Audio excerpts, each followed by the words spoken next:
Welcome to the Conscious Radio Network, where curiosity meets conversation. Get enlightened and have fun.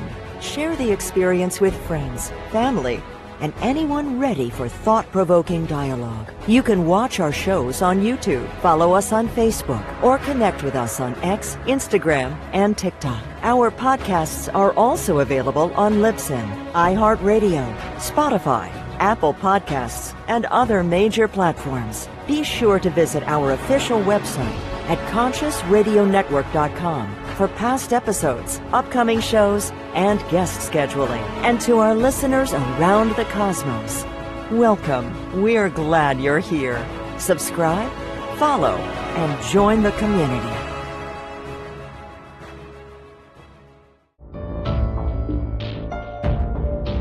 This is the Conscious Radio Network.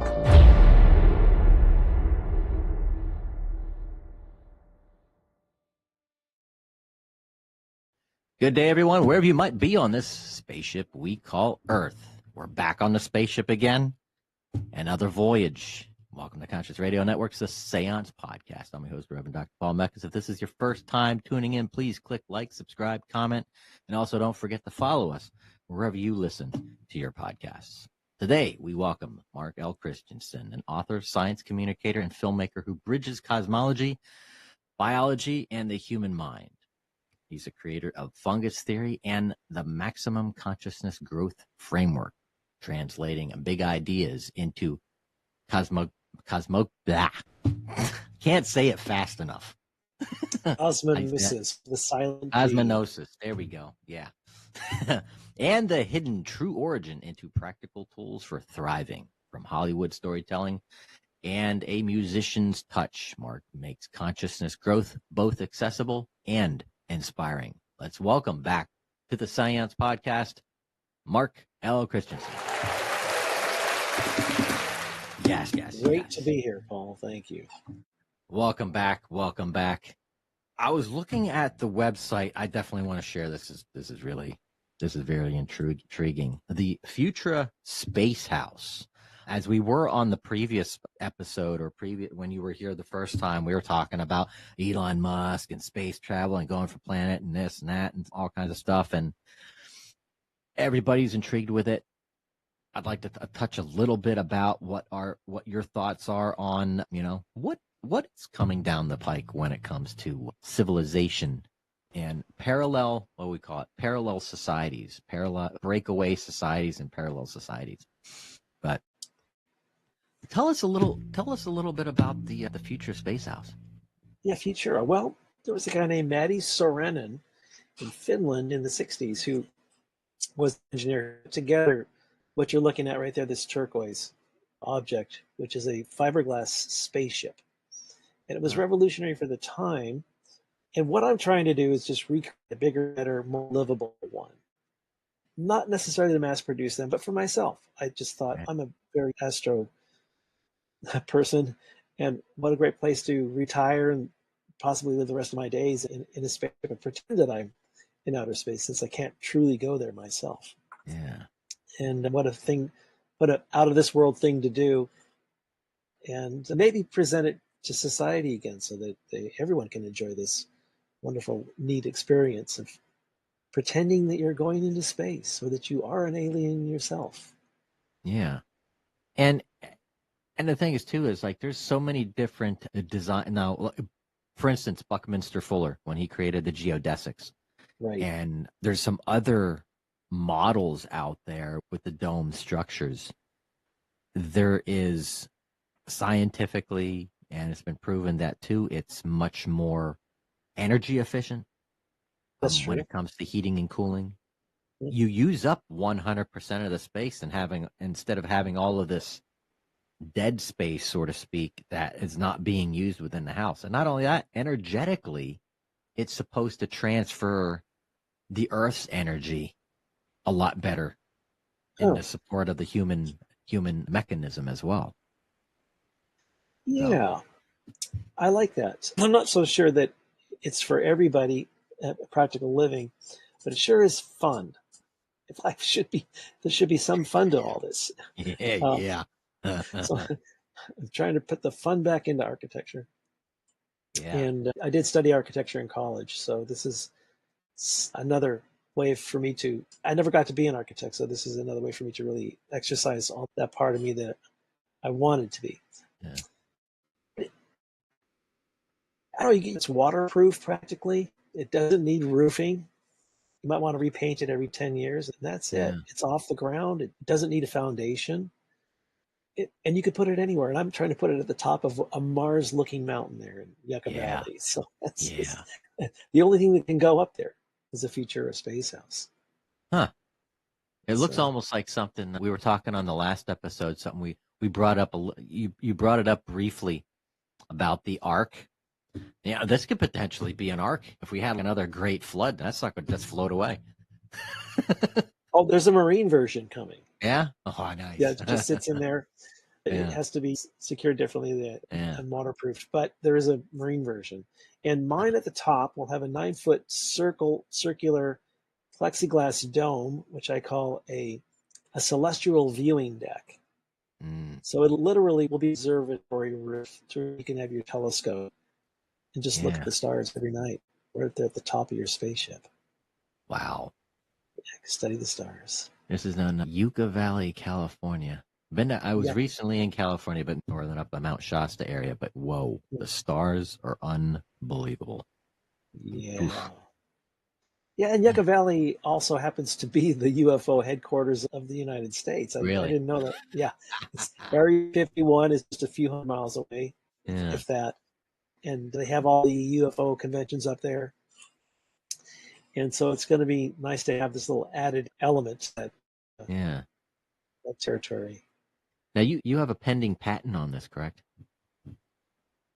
Yeah, and I don't know if I'll actually patent it because you could change it a little bit here and there and make your own. And I really don't.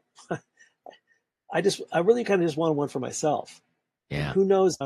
It's still not complete. I'm still in the process of building molds and getting the civil work done on the land. But who knows if it'll turn into a full-fledged business for me? If it does, and it pulls in an area where I'll have to open a business, that's fine too. But just one for myself, maybe two for myself is fine. And these molds for this particular one in turquoise, the molds are for sale in Finland. I think they were asking two to 300,000 for them, and Wow. I know I can make it for much cheaper myself. Yeah. I just decided, and I wanted a little bigger one. Now- I've been inside the. Go ahead. When you said mold, is it like all one piece, or is it like two shells, top and bottom? It's a clamshell design, and as you can see, those little lines, Uh-huh. that's 1/4 line. So Oh, there's okay. eight of the same pieces make the top, 8 of the same pieces make the bottom. Oh, okay. All right. Huh. Right. Wow. My design's a little different because to make it bigger means that our span is going to be wider than just 9 feet. It's going to be more like 10.5 feet. And you can't get that into a big truck. So I have 3 pieces. I have a window section in between the two clamshell pieces. If you can Yeah. put that together. Yeah. Now, as far as like the plumbing and electrical and getting that hooked in, I would assume you probably use the base to run that into the unit, correct? Yeah, my version has taller legs. It's 6 feet off the ground, and it has a spiral staircase that you walk up from the bottom. Oh, So see the hatch door side right there? yeah. That would never pass code, especially in California. So Yeah. it's amazing that the staircase that I have, the spiral staircase is passing code. So that's what we have to go with. And they might want a fire escape because my permit is not complete. But what they've given me as far as fixes on my permit, they're not asking for that. Huh. They're basically just taking my engineer's stamp, Yeah. and we're building that. So it's great to know that I don't have to go crazy with these little technical things. No, There was some rumor. Go ahead. I'm sorry. Go ahead. Go ahead. There was some rumor that you can have a spiral staircase in, but not have a spiral staircase out in case of fire. So there was that Oh, yeah. kind Yeah. of catch. Yeah. Huh. Yeah, I'd expect if I were living in something like this for any good amount of time that I would potentially be visited by some aliens because of their, Wow. they'd be like, what is that? Did we leave our ship behind? Exactly. That's one of us. Let's go down and talk to one of Right? us. They grab the tow truck, they take it back to their home planet. You wake up the next morning, you're not even on Earth anymore. Or just cast a beam of light down on it and lift it with it out to space. Yeah. Great. Yeah. But just you could pretend. And if you have a family, you could pretend that you're not launched yet, but you're in pre-launch mode constantly. And the interior too is going to share the same kind of more plastic than wood interior of a spaceship. And some NASA interior objects going to simulate so that you really get the feel of really a pre-launch feel that you're in this spaceship. And Yeah. when you go to sleep, you could be in outer space, just sleeping. Yeah, some of your windows would turn into like double as liquid crystal displays. That way they'd pass over to where you'd have monitors. see what you're They saying. turn into monitors and they turn into like space Yeah. windows, make it look like you're looking out into space when you're not. I never thought of that. That's a good idea. Yeah. Now that TVs are getting a lot more advanced and much more clear, like 8K now. You can make an 8K window with a TV and Goodness. it was like, whoa. Didn't know that. Wow, 8K. Yeah, 8K. Oh, I mean, that's incredible. I never even got into the 4K. Now they got 8K. They doubled it. I don't know how much more clear you can get. Yeah. But now, with what inspired you? What was it that got you into designing this? I know you like to have fun. You're a person who likes to have fun and just, hey, it's what life is about. Just go out there and just be creative and have fun. What was it that triggered this? Besides Special movie? that one, besides that, there weren't many of these around. In fact, there's only 50 of the 100 left that were built. Wow. And those are scattered around the globe. So there's, I don't know how many there's in the US, but you never even get to drive by one. Huh. I thought, what a unique thing to recreate. Yeah. And be a part of Maddie's original vision of his ski chalet. That's what he made it to be. It's like for ski resorts, you can go to one of these and have your hot chocolate and then keep skiing all day. But it actually turned into a living space. And then what else is there that's possible for me to do? I'm not a huge architect. I'm not in an industry where I can really stimulate my future with other than my science books and music and my movies. But a living quarters like this was just very stimulating to want to recreate. And I wanted to exercise all of my architectural things that I never got to exercise from evading architecture when I was younger. Yeah. I wanted to talk a little bit about on our last broadcast, we were talking about fungus theory. But you go into the MCG, or the maximum consciousness growth framework. What is that? Let's talk a little bit about that. Okay. All right. It's an observational discovery. And if you observe things from zooming back and then looking down and seeing everything operate, what I'm observing is the growth of consciousness. So it starts out maybe in bacteria or Homo sapien, whatever makes you feel comfortable. But even Homo sapien, you've seen us grow consciously as a product. And that's the biggest thing about observing history. And you can tell through the technologies, the developments of all the technologies. It's taken one technology to invent the other, in order to invent the other, in order to invent the other, in that order, almost like clockwork. So we become more conscious as we invent. The seatbelt is a great example, because in the U.S., the law wasn't implemented until 1965. How many people had to perish in car accidents before the seatbelt made sense? Duh. I also call it the oh duh process. It's as simple as oh duh. And that's conscious growth as a basic understanding. And then it turned into the shoulder belt, right? And then it turned into the airbag. Why didn't the automotive industry start with the airbag? Because it's layers of each innovation it took to get there. There wasn't ballistics back then to invent the airbag. So you can clearly see that it takes one engine to invent the other to make us more aware. And now we can save lives in cars amazingly with side airbags and all this. That's what you call becoming more conscious, more aware through technology. So if it's about conscious growth, hopefully I'm establishing the idea that it's all about conscious growth. Then to what? For what? You can tell it's wanting to grow to a maximum. What is the maximum conscious growth? Well, there are markers that show you that is the primary goal, number one, and that marker would be the end of Earth. So since that is absolute, and none of us put that together enough really, but because the end of Earth is absolute, it's on the calendar, it's about building the technologies to become capable of surviving that end.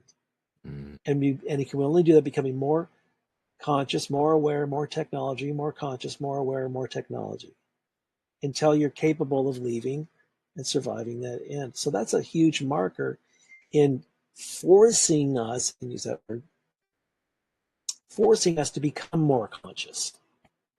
So you can't not do it. Everyone is a part of it. There's so many of us contributing that it's just one animal becoming more conscious to its maximum. So let's just say that the Earth is gone. And there's only Jupiter is supposed to be and those gas planets are supposed to be the only ones remaining after the sun expands and burns up all the rocky planets. Yeah. Say we're there and we're like in a spaceship. We did it. All we had to do was get out. Whew. Yeah. And that's the moment where we're at in the future. And you think, okay, great. We were enforced to grow to this conscious state. Now, what's the rest of conscious growth? Because you're not being enforced by a terrestrial plane to become that anymore. It's gone. Now you're in your survival spaceship. And by the way, another planet to escape to and evolve to, that's a good idea, but even that planet is doomed. So to really survive it all, you just want to just go to the plane of survivability that's absolute, and that's always going to be your spaceship, your mothership, or your tin can, or whatever it is. And then you got the black hole effect, where the black holes are going to suck up every star that's around it until it's just a big black hole, no stars. So there's more stressors forcing us to evolve consciously in that new environment. It's hard to really calculate what those stressors are going to be to force us to grow more consciously, but they're there. The continuation of life in a tin can, and who knows what they are. But I can tell you this: eventually, light will dissipate completely. So there's the beginning of light and the end of light, right?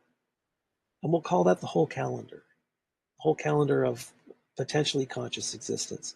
Yeah. And the phasing out of that light will be our attempt to survive that. Because when you're looking at your spaceship and you see no stars, where are you going to go or go from? You're just there floating in your spaceship, looking out the window at darkness. You can see your hand, and that's it. Yeah. That day's coming. This is physics. It's not really a theory. The end of light is coming. It's 3 trillion plus years. They've already got an estimate. In fact, in the Milky Way, we only have 5% more of stars to make. So our Milky Way is really old, and Earth is late on the star formation scale. If there's only 5% more stars to make in this galaxy, then we're old. Yeah. Huh. But also, I look at we touched a little bit about this when you were last on, about the ancient alien theory, or what we know as aliens, like the Greys. And Yes. that my thought too was, and I believe that's how you mentioned it too, is that what we refer to as the grays are us in the future. We are Because we pre-gray evolved being in aliens. space with such a low light that our eyes became bigger, our skin became muted and gray and yeah. Less pigment demanding and more radiation protective or consuming. Maybe we don't eat in this spaceship because we're consuming the radiation. We've genetically engineered our skin to just absorb the radiation as food. That'd be handy. Yeah. And then our mouth would shrink with not eating anymore. You know? Yeah. And mental telepathy would mean that our ears would evolve away to where we don't have ears anymore because we're just mentally. Then we've just become jellyfish. We don't need eyes. We don't need to see. Even if we didn't have light anymore, who cares? Yeah. We'd evolve past needing light to even see. We can hear. Which some of those jellyfish generate their own light. It's Yeah. amazing. Yeah. Nature finds a way for anything. Yeah. Yeah. Yeah. You need a brain capable of conceiving and a brain size. And human being has the largest brain per body weight on the planet. So that has been a evolutionary intent. You can see the fungus growing something that's going to have a brain big enough to contain more conscious awareness and capable of growing to its maximum. And that's why we have images of these aliens having huge heads and little bodies, because basically, when you're a space alien, all you need to do is move your head around. You're not chopping logs anymore. You're not lifting big boxes. You're just mobilizing a larger and larger head capable of conceiving more consciousness. Yeah. Makes sense. Yeah, it does. Now, when it comes to the technology that we recognize today, from AI to electricity to flight to all this stuff, do you believe that some of this technology that seems to be like the oh wow factor has been given to us by other terrestrial or extraterrestrial beings? It would be an intervention that could cause humanity to fail from the primary goal of leading Earth. We have to earn it ourselves. At least this is my attitude towards it. There's examples of this already on Earth. So when we fly helicopters over indigenous tribes, they're shooting us with their arrows. Yeah. And what did we just do to the last Tic Tac? The drone just shot it with one of our missiles. Did you see that little clip? I just saw something like on ABC News. It's whose bright idea was that? It was a drone. It was a drone respond as it was programmed to do. Yeah. It didn't know it was shooting down a UFO. I thought it was shooting down the enemy. I think I made a comment on that was on social media. As soon as I saw that, I made a comment. I'm going, so that is why the Klingons never liked us. That's great. That's exactly right. But so for an alien life form to come down and say, hey, here's levitation, and here's how you lift a cow with a beam of light, or whatever they wanted to hand us, we would be head scratching, because engineers need to know how everything really works in order to utilize it and grow from those stair-step innovations as years go by. If you're giving something that's like leaps ahead, you're like handing the helicopter to the indigenous tribe and the keys, and then say, we want you to have this. You'll need this one day. You and your tribe will need this helicopter. And you walk away and they start dismantling it. They've got no idea how to operate it. And they shouldn't. The indigenous tribe needs to start metallurgy themselves and learn how to make their own helicopter. That's the concept. Yeah. And even some of this reverse engineering, supposed wink, wink, reverse engineering of some technology that had potentially been captured in the recent past by a sort of landing or crash landing that happened in a particular city here in the United States many years ago, shortly after World War II.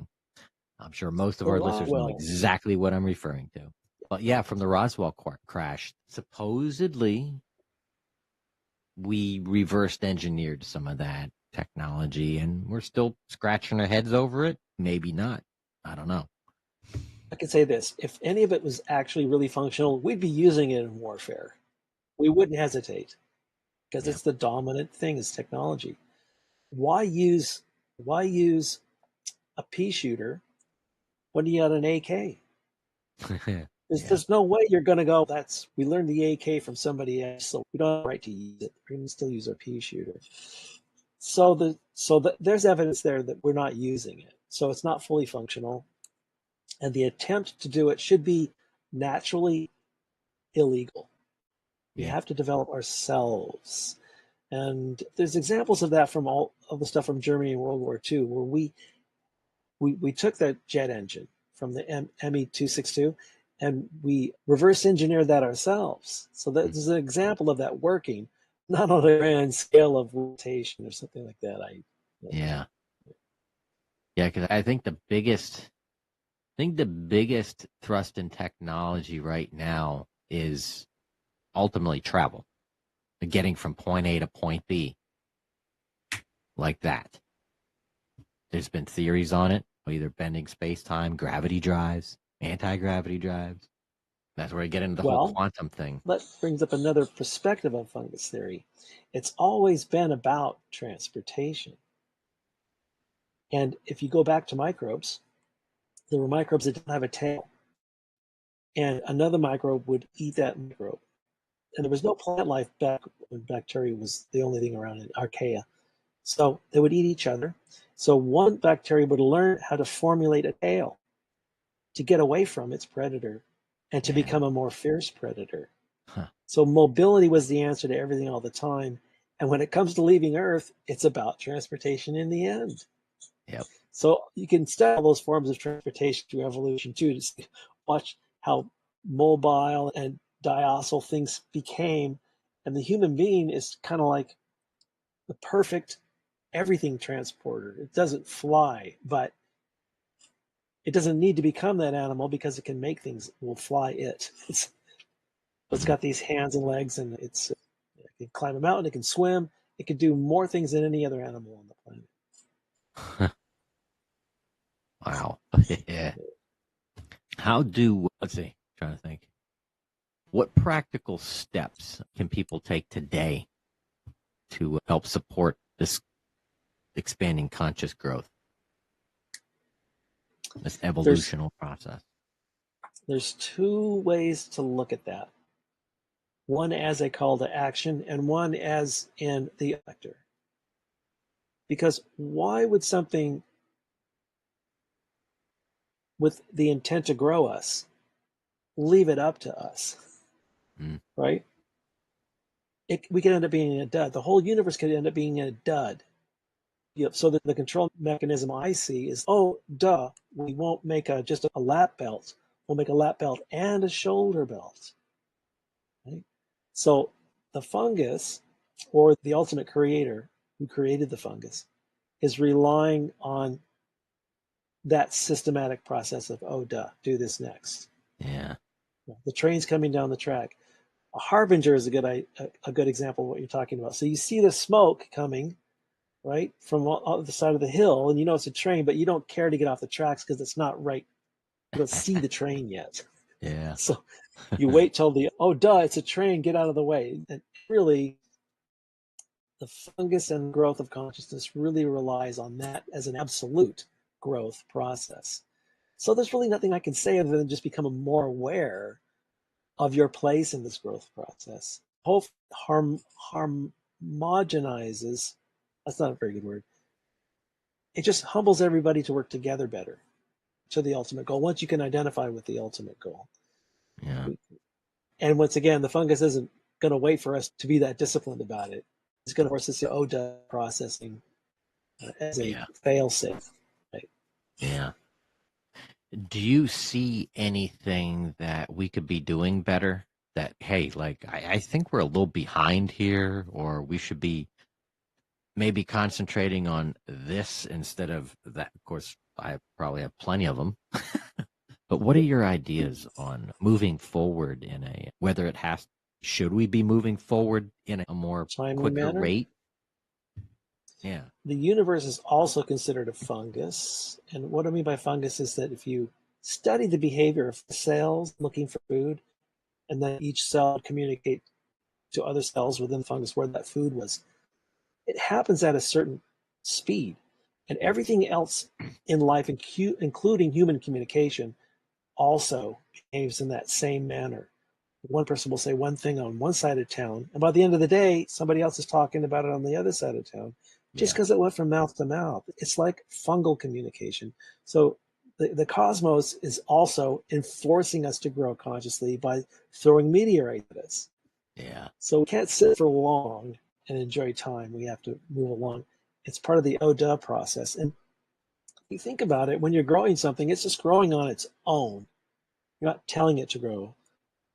And so, since we are the product, we can only just observe ourselves growing.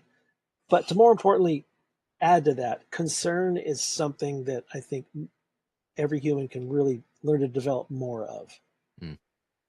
Because there's plenty of disconcerned people, which is also an igniter of technology. So Yeah. it's a working system within itself. You don't want to really improve it, right? Because if you improve it too much, what if everybody was smart? What if everybody was an engineer? Mm. And nobody would have any children. They would be smart enough not to have a family, which is an epidemic right now in America. Yeah. The people Yeah. are becoming too smart to have offspring, which is not helping our future because eventually we won't have any history, right? Yeah. Yeah. There has been, So I've heard some of the studies out right now or just recently that, yeah, we're not, I think, what was it? If you look at all of the human beings on planet Earth, that every family, every man and woman would need to have at least 3.5 to 4 children in order to sustain the human race, to yeah, at yeah. least sustain it. Elon's big on this too. He says we're on a decline globally as far as reproducing humans. That is a fungal constant that's on its own. And if you look at some of the latest statistics, 1.6 to 1 in America is irreversible unless you drastically do something. And around the world, it's 1.6, 2.3. I think Mexican's 2.3, just steady. And Muslim is 8 to 1. Yeah. So you're watching the fungus do something about reproduction first, because the fungus knows that if it's not reproducing first, it doesn't matter how much technology it builds to leave the earth, right? You have to have one before the other. So if you have an intelligent, let's just say Western society is a little more educated than other parts of the world, trying to say that, and not that it's smart, but if they're smart enough to avoid having offspring, then that's going to die out and something has to replace it. It's whatever the planet wants to provide to replace it. So if we're in 100 years, it's predicted that we'll all be Muslim. And today's statistics, that's literally today's statistics. So how is that not going to happen? So when you start thinking, like, how is what's coming down the road tracks as far as reproduction, how is that not going to be the picture in 100 years? Yeah. Wow. Yeah. Speaking of Elon Musk, we touched a little bit about this on our last episode. It seems like he's on the turnpike right now, going 280-mile-an-hour zone. Like there's something he either knows and he's not telling anybody, but he is really just on a massive mission to make sure that we have a way off planet. He keeps saying to extend consciousness because we don't know if we will be successful at leaving Earth to prolong our own consciousness by the end. There could be numerous meteor impacts or whatever could destroy us. Even our own self-annihilation could happen tomorrow. Yeah.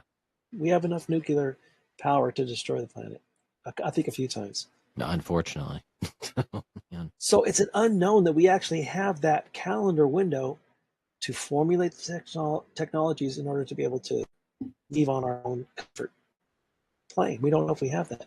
which also is another major stimulus in hurry up, make it possible that we're going to save Earth's conscious growth. And so he's very aware of that. And yes, Mars is a stepping stone. It's a major stepping stone, but it's not the solution, because even Mars is doomed. But it is the next major step in being able to say, hey, we are saving human consciousness for sure. Yeah. And when is that day? And I'm an Elon Musketeer for sure. He's just been marvelous to see it. A human evolve and do all this is great. Yeah, from the electric car, or at least to the point of the electric car. The electric car was the very first car. Now it's just reintroduced it with the technology that we have today. Yeah, in 1913, yeah. Yeah. I'm wondering, too, is if our intergalactic, extragalactic brothers and sisters might potentially intervene if there was something really big threatening the human species. Exactly. So let's just say their planet is dead and gone for 1 billion years or two. So they've adapted to space colonization many billions of years. They've seen probably other biospheres not be successful in this evacuation. And that alone it's a sorrow when you lose something big, especially when you know how rare it is. Yeah. That in our own galaxy, in the Milky Way, one biosphere has to be so far away from the other developing biosphere that it cannot influence its growth. So it earns its own conscious growth. Right? Yeah. So that's already an indication this is a system for that. But as far as extraterrestrials that have been long gone from their planet, they have probably seen some not be successful. So they're coming here to make sure that we are going to be successful. And they already come and shut down nuclear warheads at times. What else have they done? Oh, there was something. I heard something about when they had that earthquake and that tsunami during when the Fukushima nuclear power plant got flooded out. There was, and I remember this like it was yesterday. The news is like telling everybody, "Hey, it's going to go into meltdown, and the radioactive cloud is going to cross the Pacific and then hit California." Yeah. They said moments after that there had been eyewitnesses that claimed to see a lot of aerial phenomenon. That potentially the extraterrestrials came down and used a technology to be able to dissipate that radiation. Because, which is weird, it did have a meltdown. From what I heard, the plant did have a meltdown, but the radiation wasn't as near as bad as what they thought it was going to be. Yeah, in Chernobyl, they have that. They got really bizarre things happening under Chernobyl on that meltdown. Yeah. And then we talked about Roswell, which they're saying that it was the first man-made nuclear event, and that extraterrestrials are probably out there searching for that because they know that the entire evolution of a terrestrial life form like we have here. So for them to travel around the galaxy and find them all is impossible. But if they put their sensors out, we don't even care about those planets until they reach self-nuclear fusion. But when we do, we're going to detect it, and we're going to go there and start our policing process, or which they're going to ecologically support the growth and the success of that biosphere. So that's been the starting day, and that's when we started seeing all the consistency of UFOs. It's right after the blast of Hiroshima. Yeah, right after World War II, dropping of the two bombs of Hiroshima and Nagasaki. I think that was a trigger event because it caused a ripple. It caused a ripple effect across the cosmos. They felt it. And it was like, whoa, what are you doing? Okay. It's like a parent taking the toy away from the two kids. or a natural indicator. Yeah. A natural indicator of, hey, now they have the potential to blow themselves up. Let's go monitor. Yeah. but not give them our spaceship so they can evacuate early. Yeah. Yeah. But just guidance, celestial guidance of some type. Yeah. I think too, what are your ideas on like the crop circles? That phenomenon has been going on for a long time. And I can't put it together. I can't put it together. Some of that stuff overnight, some of it, yeah, you can do. Some of it, let's like, yeah. there's no possible way. There's no possible way you could do that. Yeah. And but then again, why just crops? Why aren't they doing this in the sand? Why aren't they? If they wanted to make an obvious sign that they're here, why aren't they like making water statues form on their own or some other kind of natural physics to communicate? Yeah. I don't know. Let's just choose. Maybe it's another race that we've yet to see that is just being creative and just here's some artwork for you to enjoy. Now you just got to decipher it. Right, some "You're Not Alone" artwork. Yeah, exactly. Right. If you and I were those guys and we were at a primitive planet, it's very primitive. All they have is a nuclear bomb. That primitive, right?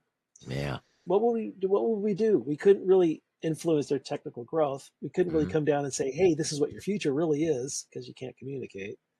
And if you could, you wouldn't be able to really communicate those theories. Yeah. So we just play around with them a little bit. Hey, we got to let you know something, Yeah. Yeah. but nothing absolute. Yeah. You and I would behave that way as extraterrestrials. And what's interesting too is you go even further back in time to some of the other ancient Indian texts that talk about these wars, these cosmic wars that people apparently witnessed back in like as far back in like the 11th, 12th century. Yep. Recorded. Yeah, you see some of the woodcuts of these events that were published back in the day. And so what? And yeah, why do that if it didn't really happen? yeah. Yeah. Why try and fool the public? There's really no motive. Yeah. But and then of course the stonework too is really amazing to watch. Yeah. All over the place. Could only have been done with laser. But think about it, if all there was basket weaving, reproduction, food production, and stonework, you have a lot of time to work on one stone, right?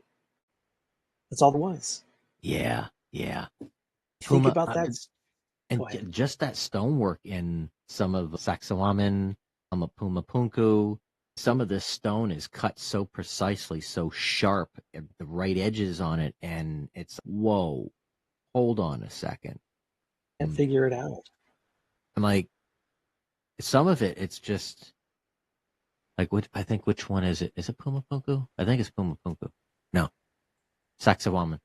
That's the one, I think, where the stones are tons, and it almost looks like they were melted into place.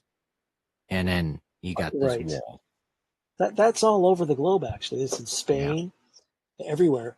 So that was a technique of the time that everybody had. That's one proof of that it was a human-developed technology at the time that everybody adapted to. Like today, we have red bricks. Everybody's got bricks. The thing makes me think that it's a responsible craft, like aliens didn't help, that's all you had was a big rock. There weren't cars, there weren't sewing machines, there was nothing. You're talking about the Copper Age. There wasn't even really metallurgy yet. So all you had to focus on was a stone. So you're seeing like a lot of concentration on one stone. Yeah. That kind of makes sense to me. And if you had decades and generations to formulate one concept, then you're looking at 3 stones per generation. Or I don't. Yeah. But you want to think aliens. Yeah. It's like I keep seeing those memes on social media all the time. And somebody will bring something up. We can't explain it. And then you see a picture of Giorgio Terkelos from Ancient Aliens says, it was aliens. We haven't dug up any laser cutters, ancient laser cutters. There's not one piece of debris that would explain. I think it would be unfair for us to be having a piece of technology that wasn't earned by us. and maybe that's why the government hides the stuff we have found. Yeah. And the Crashed, technology that the government potentially has. I hear what they have been using or could be using, and it's anytime the government gets a hold on something, it's always weaponized. That's the first thing. It doesn't go straight into our hands as to help humanity. It goes straight into you turning it into a weapon. Yes. Except for Well, Velcro.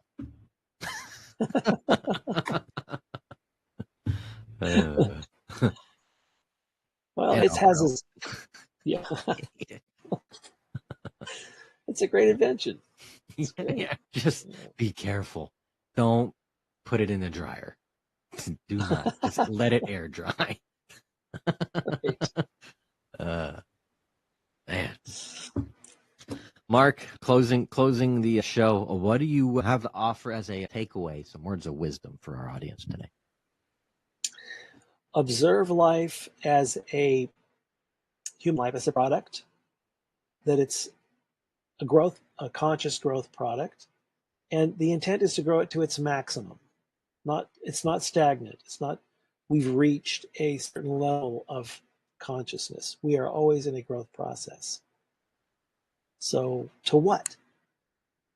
To its maximum. Yeah. However that happens. Yeah. And I'm sure everybody has always and we all try to answer that question. What's the meaning of all of this? Why are we Here's here? here's another way of looking at it. If our calendar is that we have the beginning of Earth and the end of Earth, that's the condition under. We have to leave the Earth before its end. And if we can do that, maybe we can just take the Bible with us. Yeah. I'm just saying. If you think the Bible is the most important thing on the planet, don't you want to take that with us when it's gone? Yeah.